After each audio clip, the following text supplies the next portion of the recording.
안녕하십니까. 2024년 제35회 공인중개사 시험을 대비해서 여러분들하고 1년간 민법 강의를 하게 된 이정환이라고 합니다. 반갑습니다. 입문 과정이고요. 앞으로 이제 입문 과정하고 이론 과정하고 뭐 문제풀이, 실전 모의고사 마무리 이렇게 1년 동안 커리큘럼이 쫙 짜져 있습니다. 강의를 열심히 듣고 책 열심히 보고 그래서 1년 동안에 열심히 하셔서 1, 2차를 다 합격하는 걸 목표로 공부를 해 주셔야 됩니다. 몇 가지 좀 주의하실 걸 말씀을 드리겠습니다. 공부를 처음 하시는 분들, 특히 법에 대해서 아무것도 모르시는 분들이 많은데요. 대부분인데요. 일단 강의를 열심히 들을 생각을 하셔야 됩니다.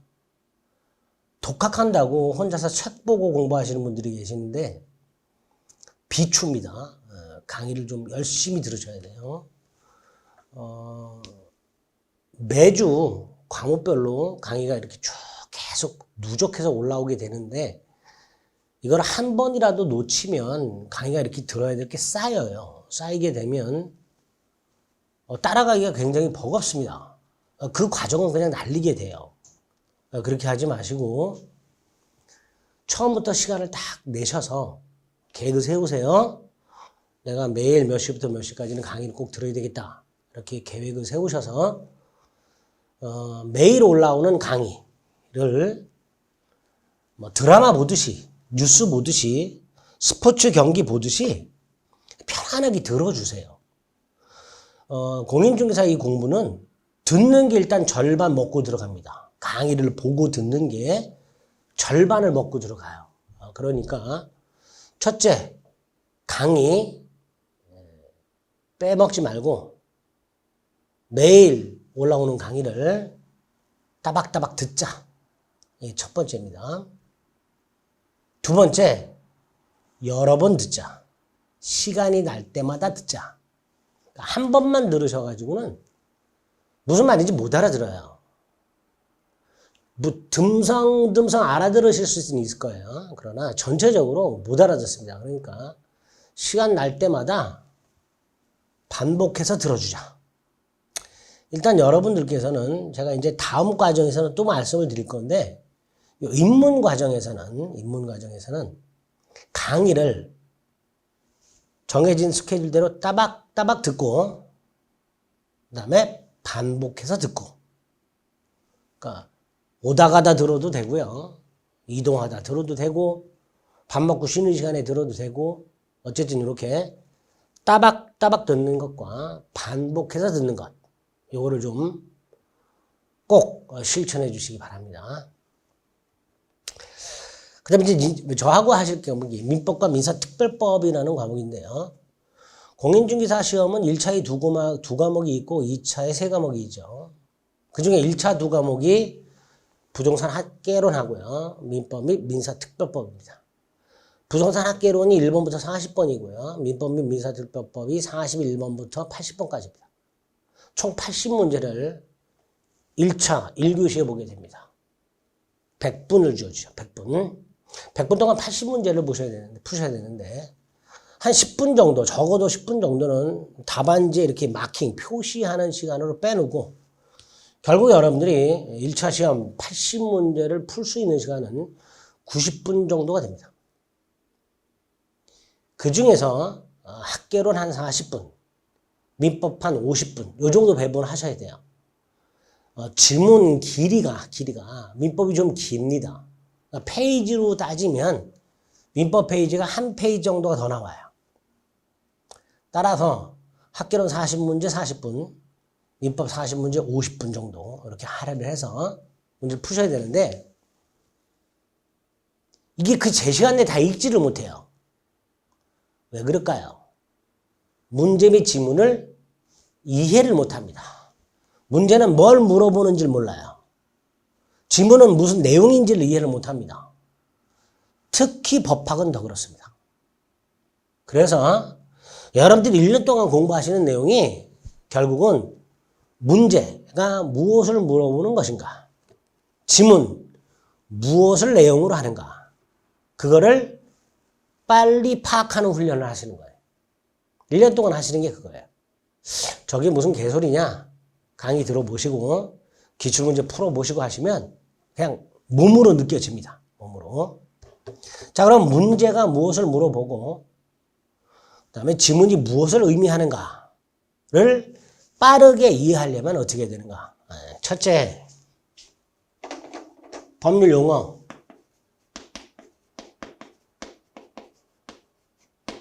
및 표현. 여기에 굉장히 익숙해지셔야 돼요. 법률 용어는 영어 단어라고 생각하시면 되고요. 표현은 수거라고 생각하시면 돼요.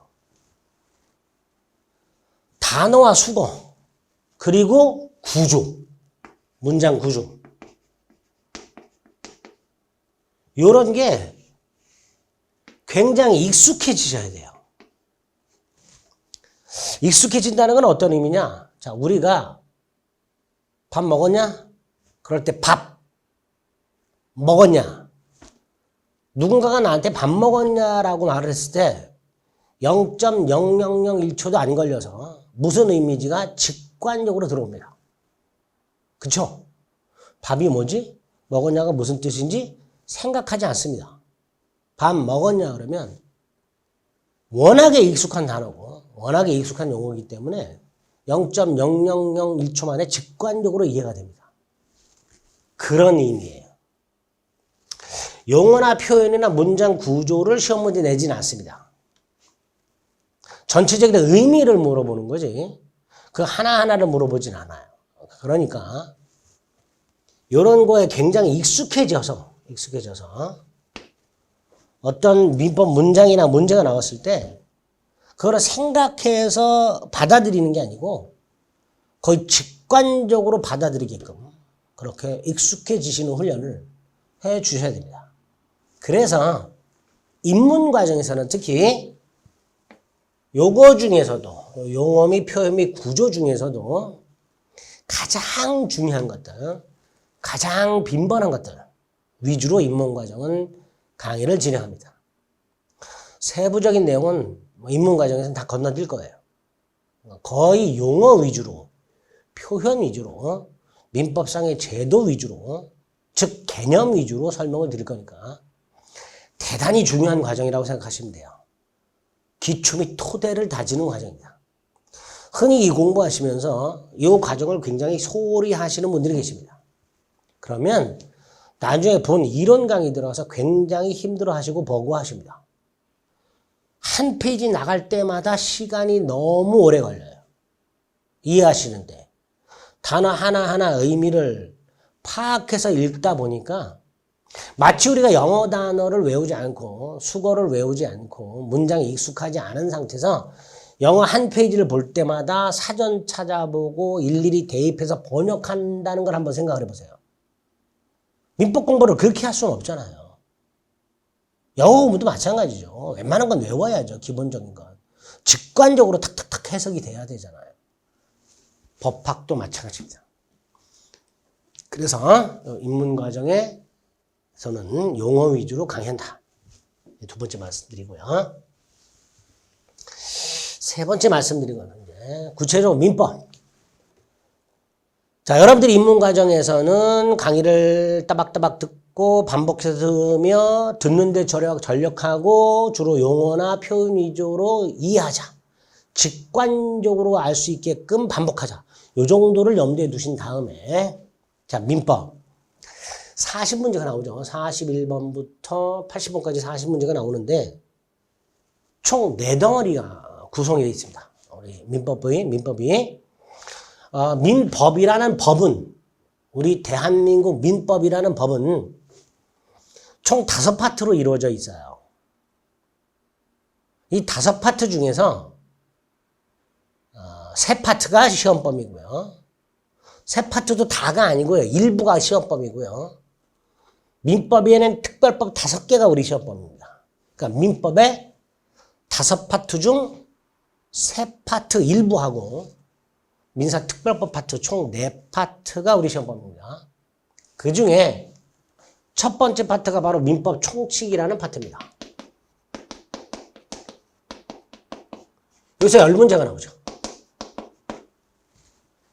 민법 총칙은 민법의 전반적인 내용이 들어있어요.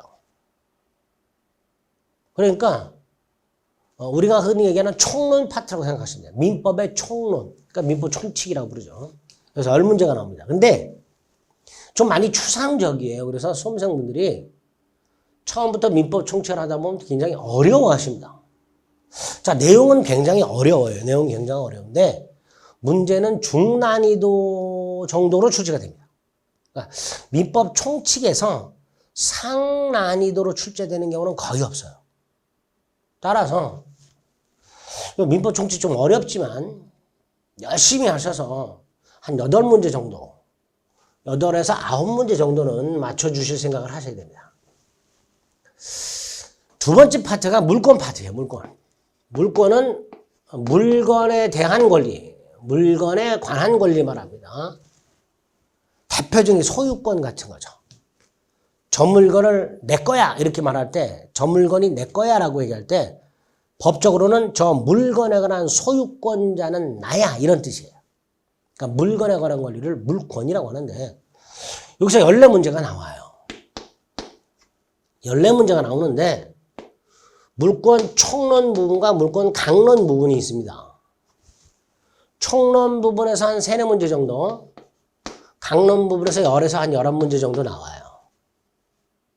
근데 이게 좀 많이 어렵습니다. 내용도 어렵고 문제도 좀 어려워요. 내용도 어렵고 좀 문제도 어렵습니다. 그래서 민법 총칙은 한 8, 9문제 정도 목표를 세우셔야 되는데 물권은 한 7, 8문제? 많이 맞아. 한 8문제 정도? 그러니까 너무 욕심 부리지 마세요. 특히 물권 강론에 가면 우리 민법상 8개의 8종류의 물권이 있는데 8종류의 물권이 있어요. 소유권부터. 그 8개의 물권 중에서 질권이라는 권리를 뺀 7개의 권리가 우리 시효법이에요. 근데 이 7개의 권리 하나하나마다 내용이 굉장히 어렵습니다. 그래서 물권은 한 절반? 그 정도 목표로 공부해 주시면 됩니다. 세 번째가 계약이에요. 근데 계약은 자, 물권에 대비되는 권리가 채권인데 그 채권 파트의 일부예요. 그게 계약 파트입니다. 물권은 거의 대부분이 우리 시험법인데 채권은 일부가 우리 시험법이에요. 그 채권 중에서도 계약에 관한 것만 우리 시험법이가 됩니다. 10문제가 나오죠. 물권 14문제. 계약 10문제인데 계약 파트도 계약 총론과 계약 강론 파트로 나눠져 있어요. 각각 5문제 정도씩 출제가 되는 게 보통입니다. 총 10문제죠. 근데 이 계약 파트는 민법 총칙보다 내용이 더 쉬워요. 객관적으로. 그리고 문제도 크게 어렵지 않습니다. 따라서 이 계약 파트 10문제 중에서도 한 8에서 9문제 정도 맞춰주실 생각하시면 돼요. 자, 민법이 총 5파트가 있는데 5파트 중에서 이렇게 한 일부, 민법 총칙, 물권, 계약 파트. 3파트가 우리 시험법이고요. 그 다음에 민사특별법이라고 단행법이 있어요. 민법의 규정이 있거나 또는 없는 내용에 대해서 특별하게 별도로 법을 만든 게 있어요. 그걸 민사특별법이라고 합니다. 줄여서 민특법이라고 할게요. 6문제가 출제가 됩니다. 5과목, 5개의 법이 있습니다. 주택임대차보호법, 상가건물 임대차보호법, 집합건물의 수익관리에 관한 법률, 가등기 담보 등에 관한 법률, 부동산 실권리자 명의 등기에 관한 법률. 이렇게 총 5개 법이 있고요. 이 5개 법에서 6문제가 출제가 됩니다. 그럼 각 법에서 일단 한 문제씩 출제가 되겠죠. 한 문제 이상, 한 문제씩. 그리고 어느 하나에서 한 문제가 더 출제가 되겠죠. 주택임대차보호법, 상가건물임대차보호법, 집합건물법, 가정기담보법, 부동산실명법 중에서 각각 한 문제씩 이라고 생각하시고 경우에 따라서는 주임법이 한 문제 더 또는 집합건물법이 한 문제 더 요 정도예요. 가정기담보법이 한 문제 더 나오는 경우도 극히 드물지만 있어요. 보통 주택임대차에서 2문제 또는 집합건물법에서 2문제 정도 이렇게 출제가 된다라고 생각하시면 됩니다. 근데 이 민사특별법도 대단히 내용이 어렵고 문제도 어려워요. 따라서 여기도 한 3문제 내지 한 많이면 4문제 정도 맞출 생각을 하시면 됩니다. 그럼 가장 적게 맞추면은 26문제 맞추는 거죠. 가장 많이 맞추면 한 문제씩 플러스해서 총 플러스 4니까 30문제 정도 맞는 거죠. 그죠? 이 26문제에서 30문제 정도 맞는 건데요. 26문제를 맞추면은 65점이고요. 30문제를 맞추면은 75점입니다. 그러니까 우리가 시험장 실전에 가서 목표로 하는 민법 점수 목표로 하는 민법 점수가 바로 요 65점에서 75점이다 라고 생각하시면 됩니다. 야, 1년 동안 공부해서 저거밖에 못 맞아? 적어도 90점은 맞아야 되는 거 아니야? 네. 꿈에서 깨어나세요. 어렵습니다. 80점 이상 맞추는 건 극히 드뭅니다. 90점? 거의 없습니다. 극히 드뭅니다. 90점 이상은. 합격하신 분들의 민법 평균 점수가 65점을 넘지 못해요. 합격하신 분들의 민법 평균 점수가 한 64점 몇 이렇게 됩니다. 65점이라고 생각하시면 돼요. 그러니까 우리도 그걸 목표로 공부한다라고 생각하시면 됩니다. 왜 그런지는 공부하시다 보면 그냥 절절히 피부로 느끼게 됩니다. 몸으로 느끼게 됩니다. 어쨌든 머릿속에 4가지 파트를 생각하시고 어디에 중점을 둬서 공부할 것인가를 공부하시면서 본인 스스로 정해서 내가 전력을 다해서 해야 되는 부분들은 거의 다 맞춘다는 생각을 하시고 그게 아닌 파트는 한 절반 정도만 맞겠다라고 생각을 하셔서 접근하시면 됩니다. 그래서 결론적으로 65점에서 75점이 우리 시험의 목표다. 이렇게 생각하시면 되겠습니다. 자, 그러면 인문과정 강의를 찬찬히 조금씩 시작해 보겠습니다. 네 파트 중에서 민법 총칙이라는 게 나온다 그랬죠. 민법 총칙은 일단 목차가 법률관계 및 법률행위라고 그랬고 그 밑에 목차가 민법이 뭐냐가 나왔죠. 민법이란 게 뭘까요? 백성민자를 쓰죠. 평등한 개인과 개인 사이의 법률관계를 규율하는 법이다. 개인과 개인 사이의 법률관계를 개인사자 써서 사법관계라고 부릅니다. 자, 이걸 왜 규율할까? 밑에 예를 보면요. 각과 을이 A 아파트를 사고 팔았어요. 근데 을이 대금을 안 줘요. 이런 걸 채무 불이행이라고 합니다. 그럼 분쟁이 생기죠. 자, 왜 분쟁이 생겼냐? 을이 의무를 이행 안 했죠. 매매 대금을 줘야 되는데 이행을 안 했잖아요. 따라서 갑의 권리가 침해됐죠. 갑은 을에게 대금 내놔 권리가 있잖아요. 이렇게 의무자가 의무를 이행하지 않아서 그 대표가 채무 불이행이고요. 권리자가 권리가 침해가 되는 경우 이런 걸 이제 분쟁이라고 하는데 그거를 국가가 민법이라는 법을 통해서 해결한다는 거예요. 당사자 간에 다투 생기면 소송하잖아요. 그럼 국가기관인 법원이 민법이라는 법을 통해서 둘의 분쟁을 해결하게 된다 이런 뜻이라고 생각하시면 됩니다. 이런 권리 의무 관계에 관한 법이고 권리 의무 관계를 법률 관계라고 하게 됩니다. 자, 법률 관계라는 개념 기억하시고 그 다음에 구속이라는 단어가 나와요. 구속이란 건 뭘 지켜야 된다라고 생각하시면 돼요. 뭘 지키는 것, 구애받는 것, 구속받는 것, 어떤 규정을 어기서는 안 되는 것, 그걸 준수하는 힘, 이런 게 구속이다 생각하시면 돼요. 법적 구속력, 법을 지켜야 돼. 약관의 구속력, 약관을 지켜야 돼.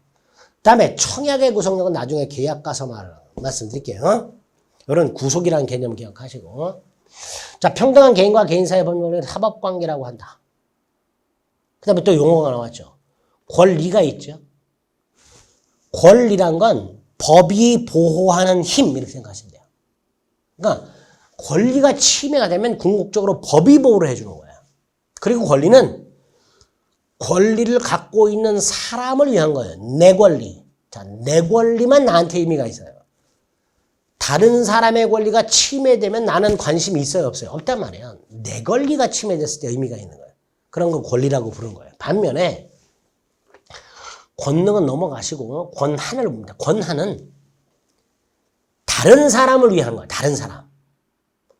내가 아니라 다른 사람을 위해서 뭔가를 할 수 있는 지위, 이걸 권한이라고 합니다. 일단 구속이라는 용어, 권리라는 용어, 권한이라는 용어, 법률 관계가 뭘 말하는가? 권리, 의무 관계를 말한다. 이 정도는 머릿속에 염두에 두셔야 돼요. 그런 권리, 의무 관계가 분쟁이 생기는데 왜 생겨요? 아까 뭐라 했어요? 의무를 이행하지 않아서 권리가 침해되는 게 분쟁이라고 그랬죠. 자, 이때 이런 권리와 의무를 발생케 하는 원인, 각과 의 권리와 의무를 가지고 싸우고 있잖아요. 그 권리와 의무를 발생하게 하는 원인, 아까 각과 의 아파트 매매 계약을 했잖아요. 그 매매 계약이 원인이잖아요. 그죠? 권리와 의무를 발생시킨 원인, 그게 뭐예요? 매매 계약. 그런 권리와 의무를 발생시키는 원인을 뭐라 부른다? 법률 요건. 이렇게 부릅니다. 결과적으로 민법은 개인과 개인 사이의 법률 관계가 어떤 원인, 이걸 법률 요건이라 한다 그랬죠.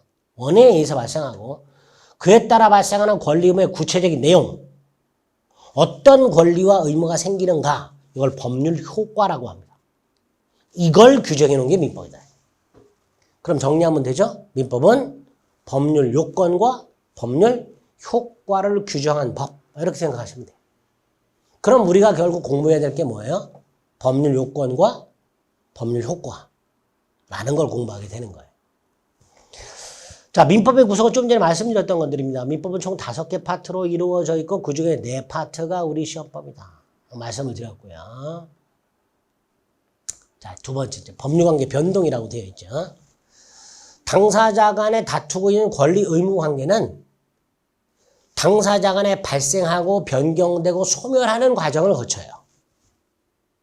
이런 걸 법률관계 변동이라고 부릅니다.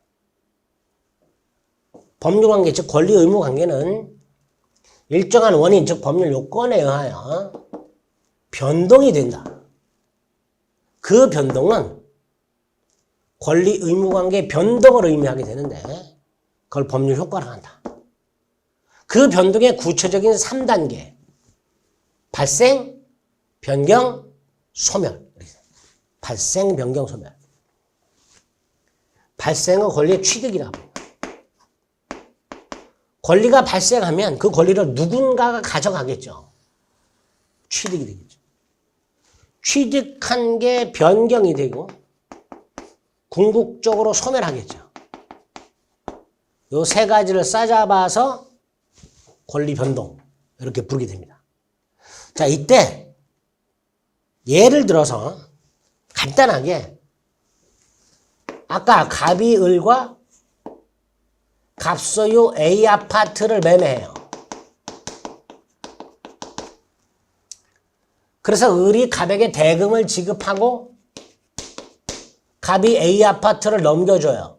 여기서 넘겨준다는 건 구체적으로 소유권 등기를 넘겨준다는 뜻이에요. 등기란 말 들어보셨죠? 못 들어보신 분들은 나중에 물건 가서 다시 말씀드리겠습니다. 이렇게 하면 을이 A 아파트 소유권을 취득합니다. 을이 A 아파트 소유권을 취득해요. 그 결과 소유권자가 갑에서 을로 변경이 돼요. 그쵸? 소유권자가 갑에서 을로 변경이 되고요. 그리고 갑은 A 아파트 소유권이 소멸하게 됩니다. 그죠? 각과 요새 아예 아파트 매매 계약을 통해서 을은 소유권을 취득하게 되고 갑은 소유권이 소멸하게 되면서 소유권자가 갑에서 을로 변경이 되잖아요. 이런 게 권리 변동이 되는 거예요. 권리의 취득, 변경, 소멸. 그리고 이제 구체적으로 취득이 어떤 게 있고 변경이 어떤 게 있고 소멸이 어떤 게 있고 같은 것들은 나중에 기본 과정 가서 다시 한번 말씀드리겠습니다. 요런 구조다. 딱 여기까지만 머릿속에 염두에 두시는 거예요. 자, 3번. 법률관계 변동의 원인 및 과정이라고 되어 있죠. 아까 법률관계, 즉 권리를 변동시키는 취득하게 되고 변경하게 되고 소멸하게 되는 원인을 뭐라 그랬죠? 법률 요건이라고 그랬습니다. 자, 이 법률 요건이 굉장히 중요한 개념인데요. 이 법률 요건에는 크게 두 종류가 있습니다. 하나가 법률 행위가 있고 또 하나가 법률 규정이 있습니다. 이렇게 되어 있죠. 법률 관계는 당사자가 원하는 바에 따라 매매계약 등 일정한 행위를 함으로써 행위자가 원하는 바에 따라 변동이 되는 경우, 이 아파트 매매 같은 경우 갑은 소유권을 넘기고 돈을 원해요. 갑은 돈이 필요하니까 파는 거죠. 반면에 을은 아파트 소유권이 필요하니까 사잖아요. 이렇게 돈이 필요한 갑과 아파트가 필요한 을이 만나가지고 서로 원하는 걸 계약을 통해서 주고받는 거잖아요. 매매 계약 등을 하게 되면 당사자가 원하는 대로 결과가 생겨요. 그죠? 이런 경우 하나 있고 당사자가 원하든 원하지 않든 상관없이 법률 규정에 의해서 변동이 되는 경우가 생겨요. 예를 들어 상속 같은 것들. 아버님이 돌아가셔서 그 결과 법률에 따라 내가 상속을 통해 권리를 취득하는 거지 아버님과 내가 원해서 아버님이 돌아가시는 게 아니잖아요. 그죠? 이렇게 당사자가 원하든 원하지 않든 법률 규정에서 변동이 되는 경우 이 두 가지가 있게 됩니다. 자, 그 중에 첫 번째 거.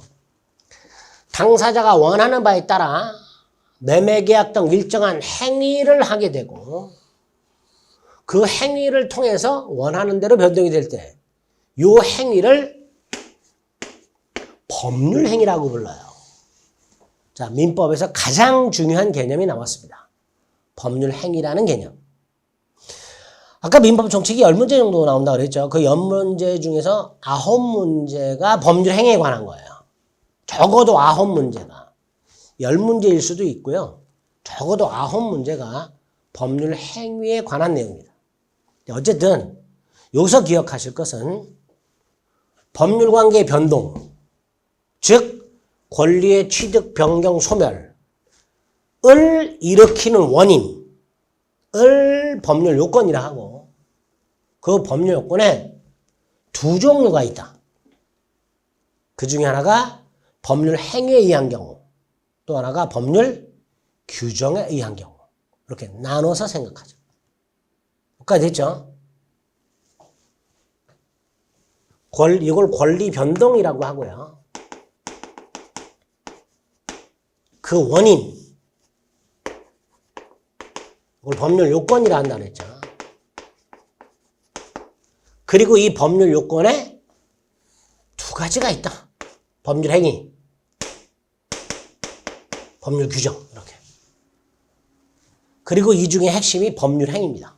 매매 계약과 같이 당사자가 원하는 바에 따라 권리를 변동시키는 경우 이걸 법률 행위를 한다. 그 다음 이 법률 요건을 구성하곤 개개의 구성 요소들이 있어요. 이걸 법률 사실이라고 불러요. 나중에 할 겁니다. 몰라도 되는 개념이고요. 나중에 필요한 것만 말씀드리겠습니다. 결과적으로 민법은 일정한 법률 사실이 모여서 법률 요건을 갖추게 되면 그에 따라서 권리가 변동이 되는데 그 권리 변동을 아까 뭐라 그랬죠? 법률 효과. 다시 정리.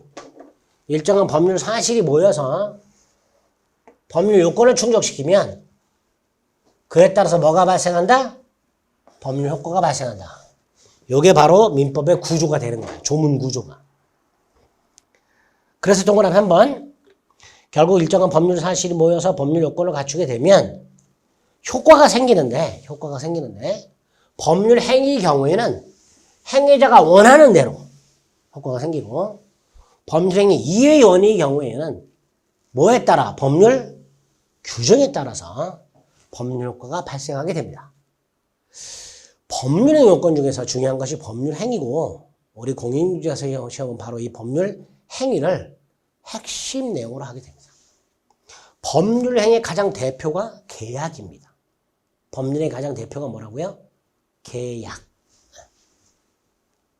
이렇게 일단 기본적인 뼈대를 머릿속에 생각하시면 됩니다. 자, 그러면 결론을 내리겠습니다. 변동 과정이라고 해서 권리 변동은 즉 권리의 취득 변경 소멸은 일정한 법률 사실이 모여서 법률 요건을 충족시키고 그에 따라 법률 효과가 발생한다. 예를 들어 의리가백에 A자 한동차를 1,000만 원에 팔아라. 계약을 요청하는 거죠. 청약이라고 합니다. 갑이를 승낙을 합니다. 이 두 개가 모여요. 의리가백에 팔아라, 갑이 승낙 이 두 개가 모여서 매매 계약이 성립하게 돼요. 이게 법률 요건이에요.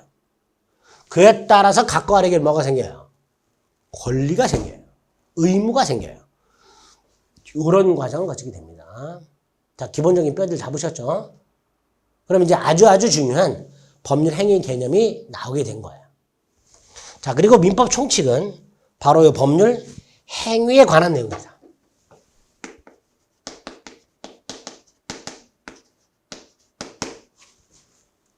자, 법률 행위가 뭐냐? 뜻 생각하셔야 돼요. 뭐냐 이게 도대체? 어떤 종류가 있냐? 특징은 뭐냐? 뭐 이런 것도 생각을 해보셔야 되고요. 가장 중요한 게 법률 행위 요건입니다. 좀 전에 뭐라 그랬죠? 법률 행위는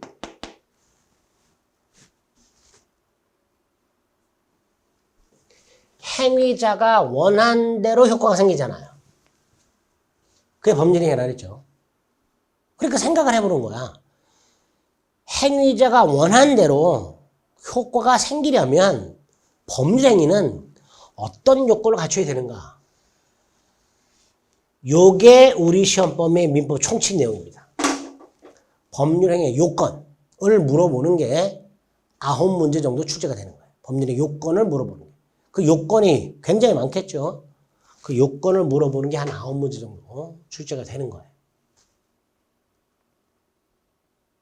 이렇게 법률행위의 의, 특징, 종류, 요건이를 머릿속에 딱 뼈대를 잡은 다음에 간단히 한번 살펴볼게요. 법률행위가 뭐냐? 인간의 행위겠죠. 자, 인간의 행위는 법률행위만 있는 게 아니고요. 사실행위라는 것도 있어요. 준법률행위라는 것도 있어요. 불법행위라는 것도 있어요. 등등 사람이 태어나서 죽을 때까지 하는 행동 이런 것들을 행위라는 개념으로 묶은 거예요. 사람의 행동 이게 뭐예요? 행위잖아요. 동물의 행동을 행위라고 하진 않죠. 동물의 행동을 행위라고 하진 않아요. 행위라는 건 사람의 행동에만 붙여요. 살아있는 생명체의 행동 중에서 사람의 행동을 뭐라 부른다? 행위. 그 행위에 법률행위라는 게 있고 준법률행위라는 게 있고 사실행위라는 게 있고 불법행위라는 게 있고 등등등 있어요. 그 중에 법률행위는 뭐냐? 일정한 권리 변동, 권리의 취득, 변경, 소멸을 목적으로 하는 법률 요건. 일정한 효과 발생을 목적으로 하는 인간의 행위. 행위자가 원한 대로 효과가 생긴다는 특징이 있다. 그런 인간의 행위. 뭔가를 원하는 행위. 인간이 뭔가를 원해서 하는 행위. 그리고 그 결과 원한 거를 손에 넣을 수 있는 행위. 이게 뭐다? 법률행위라고 해요. 자, 그런데 이 개념 속에 아주 중요한 대로 원한다는 개념이 들어있어요. 그죠? 뭔가를 원해. 그걸 의사라고 합니다. 원하는 걸 뭐라 한다? 의사. 근데 원하는 게 있으면 가만히 있으면 원하는 게 내 손에 들어와요. 여러분이 배가 고파요. 집에 갔어요. 배가 고프면 배고프니 밥 달라고 해야죠. 말 안 하고 가만히 있으면 밥이 그냥 딱 차려져요? 아니잖아요. 잘 생각해 보세요. 내가 원하는 게 있으면 그걸 표시해야 돼요. 의사 표시라고 합니다. 원하는 걸 표시하고 그 결과 원한 대로 결과가 생겨. 요런 행위를 뭐라 하자? 법률 행위라 하자. 그러니까 법률 행위 속에는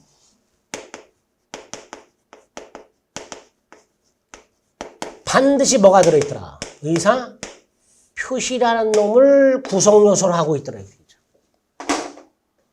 제가 이렇게는 말씀드렸는데 사실은 민법학에서 의사 표시라는 개념이 먼저 생겼어요.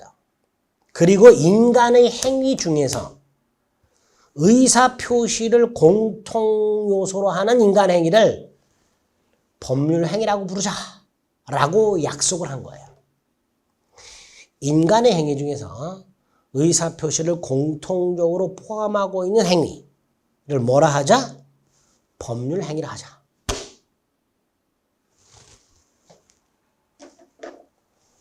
원하는 것을 표시함으로써 의사표시 원한 대로 효과가 생긴다. 그런 인간의 행위 그걸 뭐라 하자? 법률 행위라 하자. 그래서 법률 행위는 특징이 행위자가 원한 대로 효과가 생기는 특징이 있는 거예요. 의사표시를 필수 요소로 하니까 이게 법률 행위 뜻이 됩니다.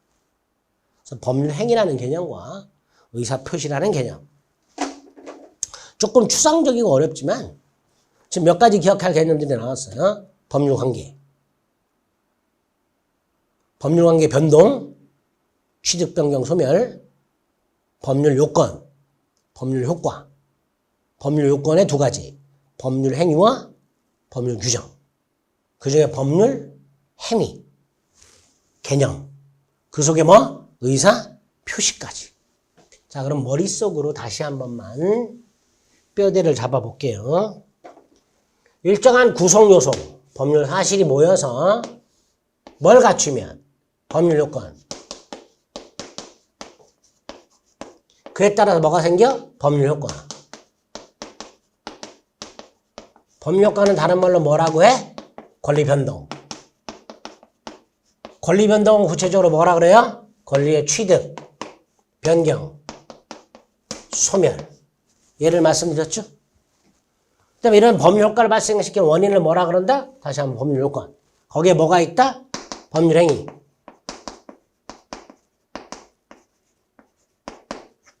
법률 규정.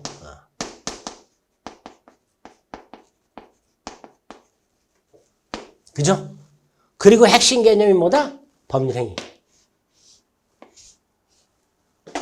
법률 행위. 뜻. 특징, 종류, 요건.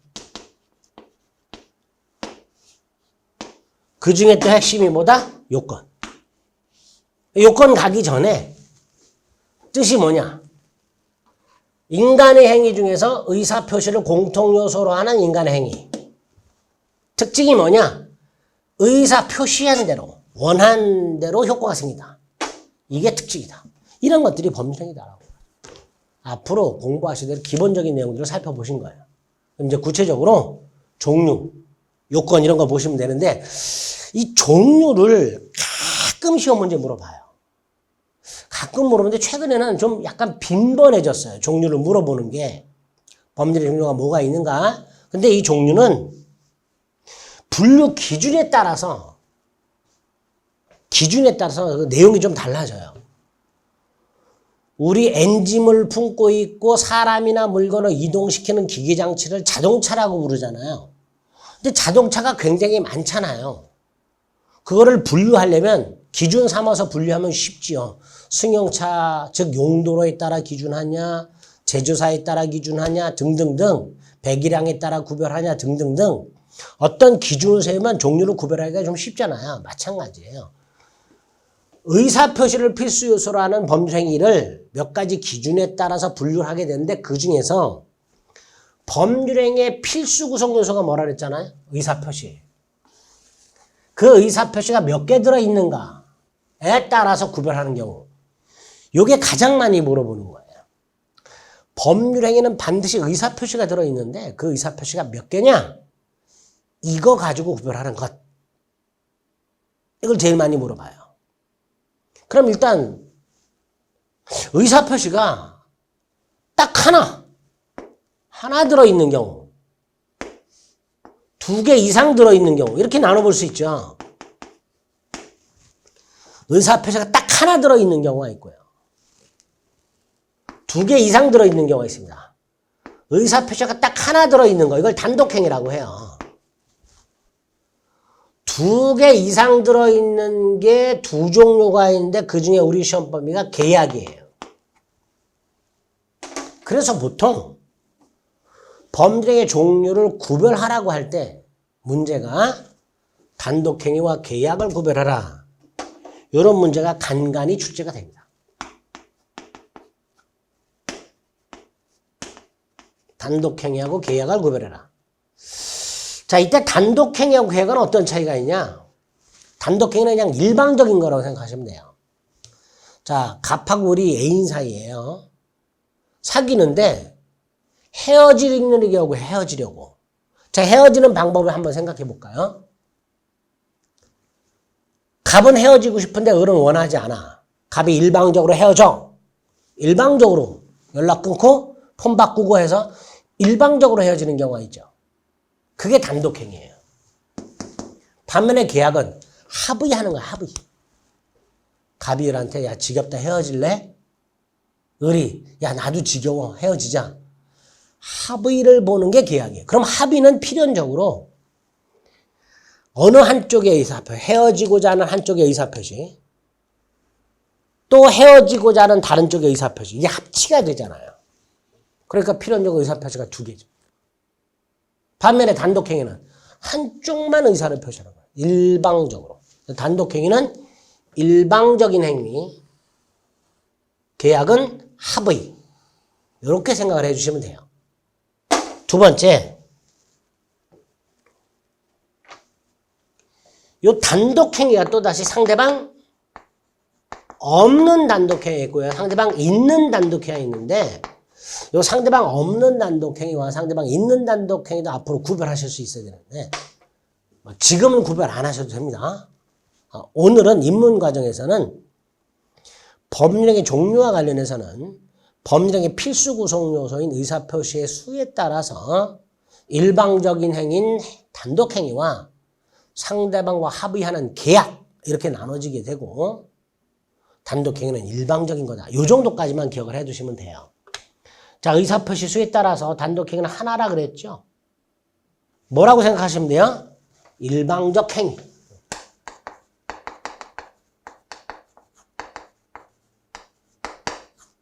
이게 단독행위입니다.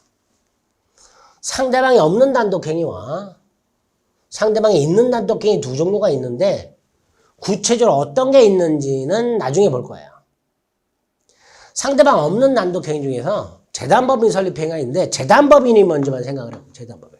재단법인은 장학재단법인처럼 어떤 재산을 사람처럼 취급하는 거예요. 재산. 일정한 목적, 장학 같은 것들, 장학, 일정한 목적을 위해서 출연된 재산. TV 출연이 아니에요. 여기서 말하는 출연은 뭔가 자신의 재산을 내놓는다라는 뜻이에요. 그 재산에 대해서 사람처럼 취급하는 것. 이걸 뭐라 한다? 재단법인이라고 합니다. 어쨌든 법률의 종류 중에서 의사표시 수에 따라서 일방적 행위는 단독행위가 있고요. 이 단독행위는 상대방 있는 단독행위와 없는 단독행위는 할 수 있다 정도만 생각하시고 넘어가자. 그리고 계약은 상대방과 합의하는 거다. 요 정도. 요 정도. 그러면 임무과정 첫 번째 시간에 법률요건, 법률효과. 법률효과는 권리변동. 법률요건의 법률행위. 의 특징과 종류. 종류 중에서 의사표시의 수에 따른 일방적 행위인 단독행위와 합의하는 계약.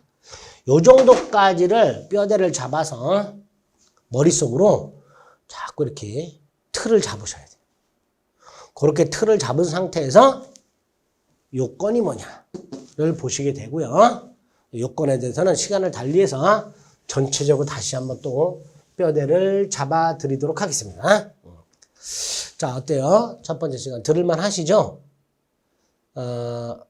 갸우뚱하는 부분들은 그냥 넘어가세요. 다음에 한번 또 들으면 돼요. 두 번, 세 번 듣다 보면 익숙해져요. 제가 목표하는 게 그런 거예요. 자꾸 반복해서 들어서 익숙해지는 거니까 처음 들으실 때 이해가 안 된다고 해서 부여잡고 끙끙거리지 마시고 건너뛰시고 다음에 또 들으면 되니까 그렇게 편하게 들어주시기 바랍니다. 요건부터는 시간을 달리해서 보겠습니다. 수고하셨습니다.